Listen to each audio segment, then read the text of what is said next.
कभी नौजवानों को देगी सफा।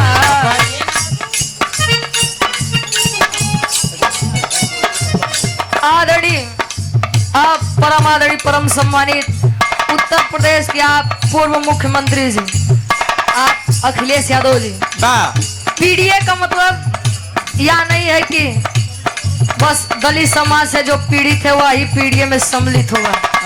किसी भी जाति किसी भी वर्ग का हो यदि वह पीड़ित है तो वह पीडीए का हिस्सा है। क्या बात।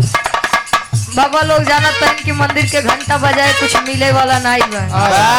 या बड़े वो लोग मंदिर छोड़ के आए के राजनीति में कुर्सी संभालते हैं।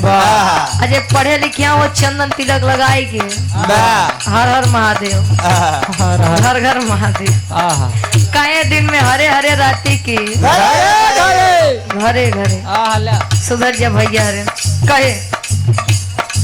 और पुनः आप हमारे धर्म के बड़े भाई आप वीरेंद्र भैया जी 101 रुपए का महान आशीर्वाद। 100 में सबके नमस्ते प्रणाम स्वीकार हो। माई भगवती हर मोड़ पे तरक्की देखता है। कहता है देश समाजवादी बनो अरे वादी बनो नेता अखिलेश के साथी बनो। कहता है देश समाजवादी बनो अरे वादी बनो नेता अखिलेश के साथी बनो। कहता है देश समाजवादी बनो अरे वादी बनो नेता अखिलेश के साथी बनो। मुल्क हमारा तभी होगा आजाद। बोलो साइकिल जिंदाबाद बोलो साइकिल जिंदाबाद बोलो साइकिल जिंदाबाद। मुल्क हमारा तभी होगा आजाद। बोलो साइकिल जिंदाबाद बोलो साइकिल जिंदाबाद बोलो साइकिल जिंदाबाद। अरे देश के विरोधियों से बागी बनो अरे बागी बनो नेता अखिलेश के साथी बनो। देश के विरोधियों से बागी बनो अरे बागी बनो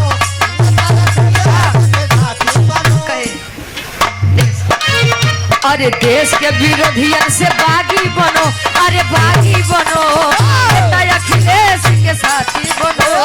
देश के विरोधियों से बागी बनो अरे बागी बनो नेता अखिलेश के साथी बनो। देश के विरोधियों से बागी बनो अरे बागी बनो नेता अखिलेश के साथी बनो। चलेगी साइकिल उड़ेगी धूल 2027 में करना न भूल। चलेगी साइकिल उड़ेगी धूल 2027 में करना न भूल। चलेगी साइकिल उड़ेगी धूल 2027 में करना न भूल।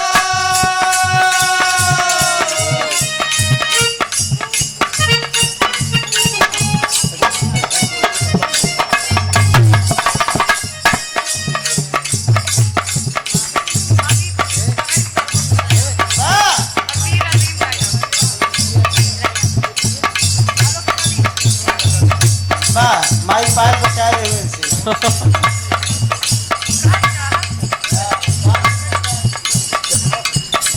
यानी हमारी दादी जी आदरणीय परम सम्मानित श्रीमती बिमला देवी जी सुंदर कुछ पंखुड़ियों में गुथा हुआ हार 200 रुपए का महान आशीर्वाद कहे। चलेगी साइकिल उड़ेगी